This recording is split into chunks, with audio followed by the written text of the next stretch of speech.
안녕하세요. 화요일 비탐성에 오신 성도님들을 주님의 이름으로 환영하고 축복합니다. 오늘도 하나님의 말씀을 함께 공부하며 주신 말씀에 순종할 수 있는 우리 모두가 되었으면 좋겠습니다. 기도로 오늘 성경 공부 시작하도록 하겠습니다. 좋으신 하나님 감사합니다. 저희를 하나님의 말씀 앞으로 불러주시고 주님의 귀한 말씀을 공부할 수 있는 시간을 허락하여 주셔서 감사를 드립니다.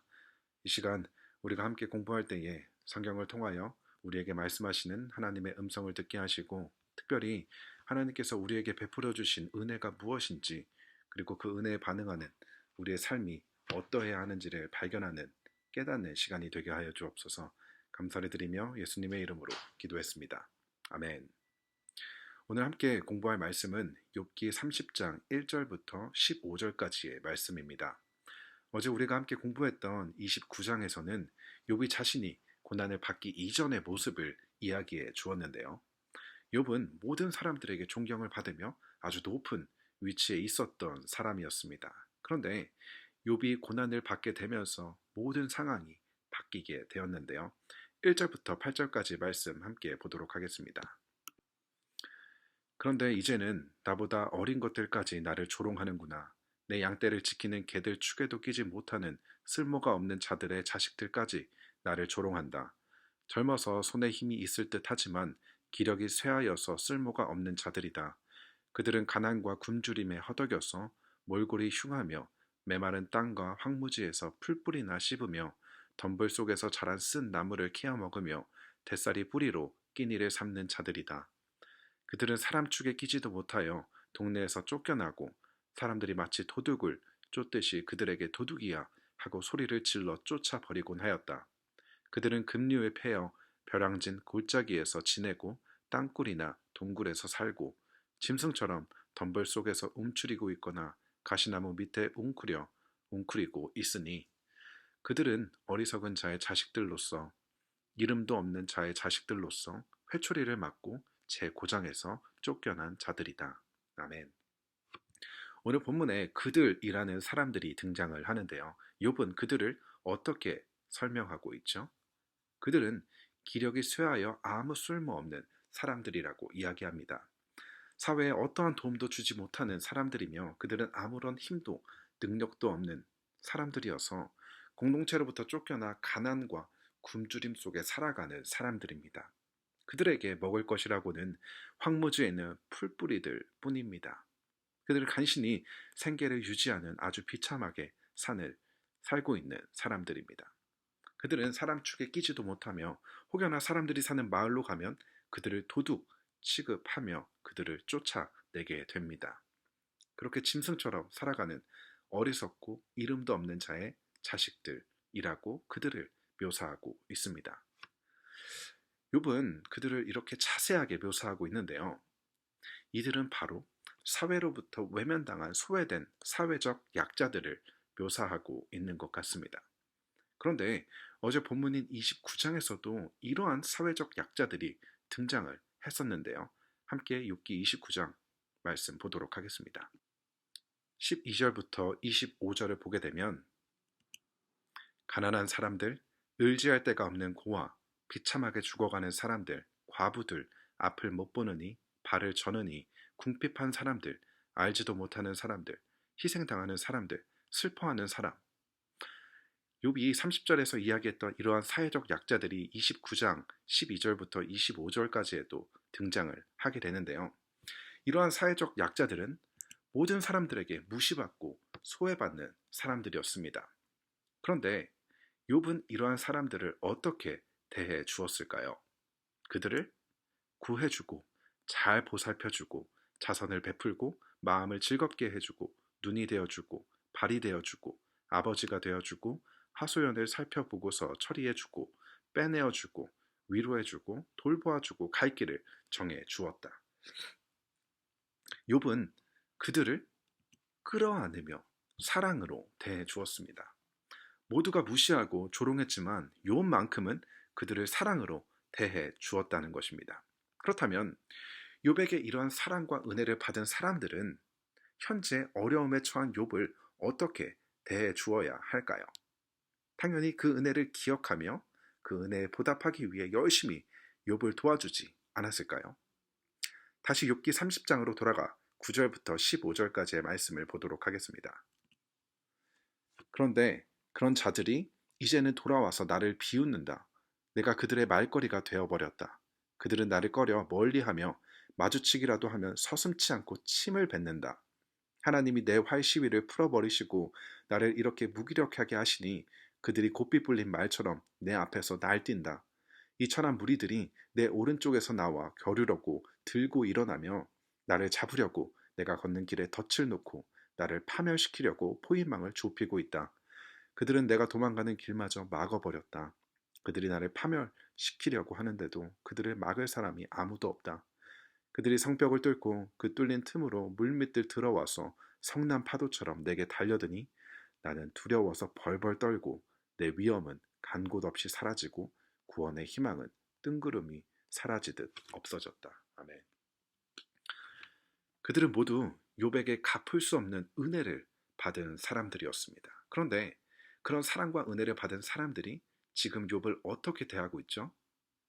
비참한 모습의 욥을 비웃고 침을 뱉으며 욥을 죽일 듯이 공격하고 있습니다. 그로 인해 욥은 두려워 벌벌 떨고 있습니다. 우리는 욥 당사자가 아니지만 우리의 마음이 어떻죠? 마음속에서 분노가 일어나게 됩니다. 어떻게 저럴 수 있냐고. 욥에게 받은 은혜를 원수로 갚는 이들에게 우리는 분노할 수밖에 없습니다. 왜 그러죠? 은혜에 보답하며 사는 것이 당연하고 절대 은혜를 원수로 갚아서는 안 된다고 우리 모두 생각하고 있기 때문이죠. 그런데 우리는 정말 받은 은혜에 보답하며 살고 있나요? 우리는 욥이 베풀어준 은혜하고는 비교도 할 수 없는 은혜와 사랑을 받은 사람들인데요. 로마서 5장 8절 앞부분을 함께 읽도록 하겠습니다. 다 같이 읽도록 하겠습니다. 시작. 그러나 우리가 아직 죄인이었을 때에 그리스도께서 우리를 위하여 죽으셨습니다. 아멘. 우리는 전혀 사랑받을 수 없는 죽어마땅한 죄인이었습니다. 그런데 그런 우리들을 위해 예수님께서 하신 일이 무엇이죠? 우리를 대신해서 우리의 죄값을 치러주셨습니다. 어떻게요? 십자가에 달려 죽으심으로요. 우리는 이런 사랑과 은혜를 받을 자격이 조금도 없는 사람들입니다. 그런데 하나님께서는 우리를 사랑하셔서 우리를 위해 모든 것을 주신 것입니다. 욥은 그가 가진 일부를 베풀었지만 하나님께서는 그의 사랑하시는 아들 독생자 예수 그리스도를 우리에게 주셨습니다. 하나님께서는 우리에게 모든 것을 주신 것입니다. 바로 우리가 이런 사랑과 은혜를 받은 사람들이라는 것입니다. 그런데 우리는 과연 그 은혜에 보답하며 살고 있을까요? 그 은혜를 받은 사람처럼 살아가고 있을까요? 혹시 우리가 은혜를 원수로 갚고 있지는 않을까요? 에이, 전도사님, 그럴 리가요. 그 받은 은혜 때문에 제가 너무 감사해서 매주 주일만 되면 이렇게 교회도 나가고 헌금도 하고 열심히 교회에서 봉사도 하고 있는데요. 네, 잘하셨습니다. 그런데 예수님께서는 우리가 거기서 멈추기를 원하시지 않는 것 같습니다. 마태복음 21장 41절부터 45절 말씀 함께 보도록 하겠습니다. 조금 길지만 제가 읽도록 하겠습니다. 그때 임금은 왼쪽에 있는 사람들에게도 말할 것이다. 저주받은 자들아, 내게서 떠나서 악마와 그 졸개들을 가두려고 준비한 영원한 불 속으로 들어가라. 너희는 내가 줄일 때에 내게 먹을 것을 주지 않았고 목마를 때에 마실 것을 주지 않았고 나그네로 있을 때에 영접하지 않았고 헐벗었을 때에 입을 것을 주지 않았고 병들어 있을 때나 감옥에 갇혀 있을 때에 찾아주지 않았다. 그때 그들도 이렇게 말할 것이다. 주님, 우리가 언제 주님께서 굶주리신 것이나 목마르신 것이나 나그네 되신 것이나 헐벗은 것이나 병드신 것이나 감옥에 갇히신 것을 보고도 돌보아 드리지 않았다는 것입니다. 그때 임금이 그들에게 대답하기를 내가 진정으로 너희에게 말한다. 여기 이 사람들 가운데 지극히 보잘것없는 사람 하나에게 하지 않은 것이 곧 내게 하지 않은 것이다 하고 말할 것이다. 아멘.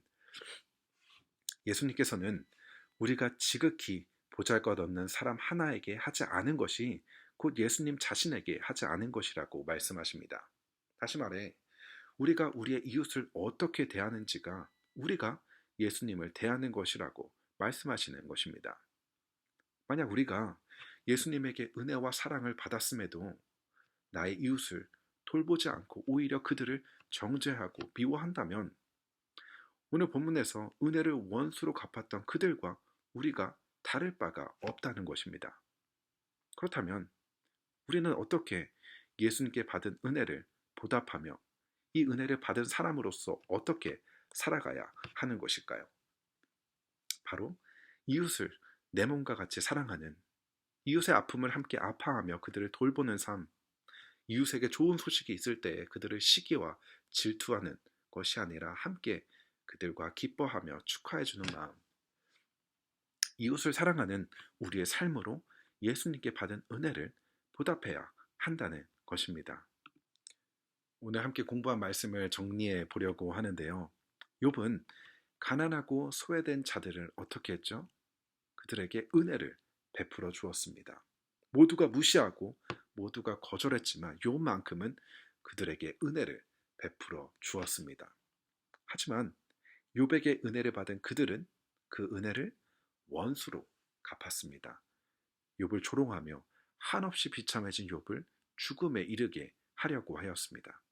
그런데 예수님께서는 욥이 베풀어준 은혜하고는 비교도 할 수 없는 엄청난 은혜를 누구에게 주셨을까요? 바로 우리에게 베풀어 주셨습니다. 그런데 이런 은혜를 받은 우리들도 예수님께 이 은혜를 원수로 갚을 수 있는데요. 만약 우리가 이웃을 미워하고 그들을 돌보지 않는다면 이것이 바로 예수님께 받은 은혜를 원수로 갚는 일이 된다는 것입니다. 그렇다면 우리는 어떻게 해야 될까요? 바로 이웃을 내 몸과 같이 사랑해야 한다는 것입니다. 이웃의 아픔을 함께 끌어안아주고 이웃이 기뻐할 때 함께 기뻐하는 것이 은혜를 받은 우리가 살아가야 하는 삶의 모습이라는 것입니다. 오늘 말씀 공부를 마무리하면서 저와 여러분 모두가 이웃을 내 몸과 같이 사랑함으로 하나님께 받은 그 은혜 받은 사람으로서의 삶을 성실히 살아낼 수 있었으면 좋겠습니다. 자, 기도로 오늘 성경 공부 마치도록 하겠습니다. 하나님 감사합니다. 오늘도 저희에게 하나님의 귀한 말씀을 주셔서 감사를 드립니다.